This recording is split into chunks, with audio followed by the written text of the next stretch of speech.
तुझं नाव काय? पाटील. महाराष्ट्राचे लाडके उपमुख्यमंत्री स्वर्गीय अजितदादा पवार यांची उद्या जयंती आहे। त्याच पार्श्वभूमीवर एक अतिशय सुंदर अशा प्रकारचं चित्र प्रदर्शन आज मविमच्या हॉलमध्ये त्याचं उद्घाटन आम्ही केलं। अतिशय सुंदर अशा प्रकारची चित्र दादांचं संपूर्ण जीवन दर्शवणारी, त्यांच्या लहानपणातली, परिवारातली, लग्नातली आणि त्यांच्या राजकीय सामाजिक कारकिर्दीतली विविध क्षणं जी आहेत ती अतिशय चांगल्या पद्धतीनं या प्रदर्शनाच्या माध्यमातून आपल्याला पाहायला मिळतात। दादांचा जसा उमदा स्वभाव होता, त्यांचं जे हास्य होतं, कधी त्यांची कठोरता होती, अशा सगळ्या गोष्टी आपल्याला या प्रदर्शनामध्ये पाहायला मिळतात। एकूणच हे प्रदर्शन पाहिल्यानंतर निश्चितपणे दादांचं व्यक्तिमत्व तर आपल्याला पाहायला मिळतंच, पण त्यासोबत अनेक आठवणी देखील या प्रदर्शनामुळे ताज्या होतात। त्यामुळे मी खरोखर या ठिकाणी अभिनंदन करेन ज्यांनी ही सगळी चित्र एकत्रित करून आणि इतकं सुंदर प्रदर्शन या ठिकाणी तयार केलं।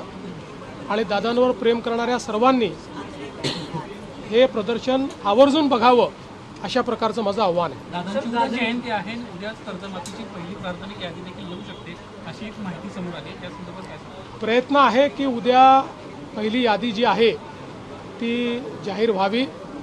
आमचे सहकार मंत्री बाबासाहेब पाटील यांनी या संदर्भात प्रयत्न केलेला आहे आणि शक्यतोवर उद्या दादांच्या जयंतीचं औचित्य साधून ही यादी यावी हा प्रयत्न आम्ही करू। सर, सातत्यानं ठिकठिकाणी राज्यात आंदोलनं होऊ लागलेले आहेत, कायदा सुव्यवस्थेचा प्रश्न निर्माण होऊ शकतो, काय अधिकची माहिती प्राप्त झाली का तुम्हाला या आंदोलनांच्या बाबतीत? बघा, असं आहे की लोकशाहीमध्ये आंदोलन करण्याचा अधिकार सर्वांना आहे।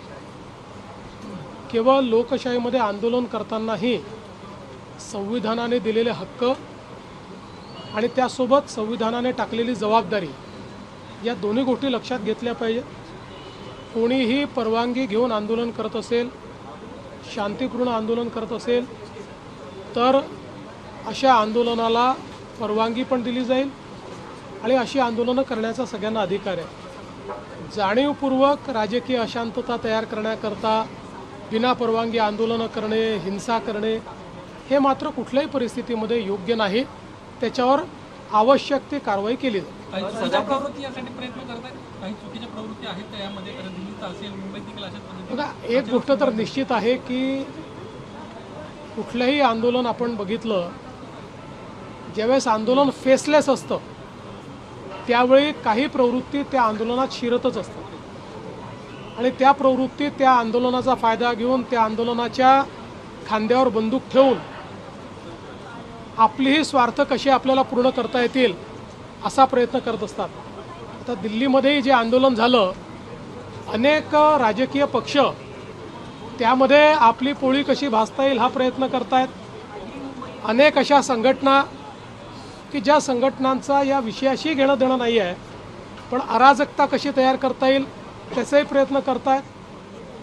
ज्यावेळी फेसलेस आंदोलन असतं त्यावेळी आपण दिल्लीमध्ये देखील बघितलं की कशा प्रकारे नेतृत्वहीन अशा प्रकारचं एक त्या ठिकाणी व्यवस्था आपल्याला पाहायला मिळाली। पोलिसांच्या गाड्या फोडणं असेल, गाड्या उलटवणं असेल, पोलिसांवर दगडफेक असेल, अशा अनेक गोष्टी घडल्या। तर एक गोष्ट मी आपल्याला सांगतो की कुठल्याही सरकारला आपल्या नागरिकांवर लाठीचार्ज करणं हे कधीच आवडत नाही, पण काल आपण बघितलं असेल ज्या प्रकारची अवस्था त्या ठिकाणी होती, जर पोलिसांनी कंट्रोल घेतला नसता तर अनेक अनावश्यक अशा गोष्टी त्या ठिकाणी घडल्या असत्या। पोलिसांनी मोठा संयम देखील दाखवलेला आहे आणि अर्थातच अशा प्रकारचं आंदोलन हे त्या ठिकाणी योग्य पद्धतीने व्हावं यापुरतं जेवढं त्याच्यावर कारवाई केली पाहिजे तेवढी कारवाई ही पोलिसांनी केली आहे। मला असं वाटतं की याच्या खोलात जर आपण गेलो तर मी काही सगळ्या आंदोलकांवर त्या ठिकाणी कुठलाही आरोप करू इच्छित नाही. काही लोक चांगल्या भावनेने देखील करत असतील, पण हे निश्चित आहे की त्याच्यात असे लोकही घुसलेले आहेत की ज्यांना आपला स्वार्थ साधायचा आहे, ज्यांना या नीटशी काही घेणं देणं नाही आहे, ज्यांना केवळ अराजकता तयार करायची. सदाभाऊ खोत यांचे एक वक्तव्य आलंय. त्यांनी म्हटलंय की जंतर मंतरवर आंदोलन करणारे हे अतिरेकी आहेत. आणि सदाभाऊ काय बोलले हे मला माहिती नाही.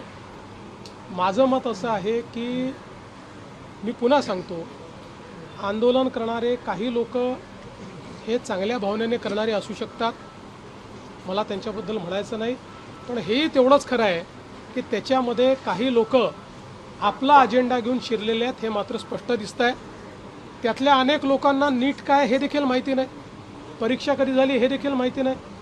ते आपापला अजेंडा त्या ठिकाणी सांगून राहिलेले आहेत. याचा अर्थ काय आहे? याचा अर्थ असा आहे की सगळे काही एका दिशेने चालणारे, एका विचाराकरता तिथे आलेले नाही आहेत.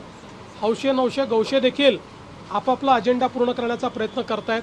आणि काही राजकीय पक्ष ज्यांना त्या त्या राज्यांमध्ये रिजेक्ट केलेलं आहे, असे पक्ष यातून आपल्याला पुन्हा काहीतरी मिळवता येईल का असाही प्रयत्न करतात.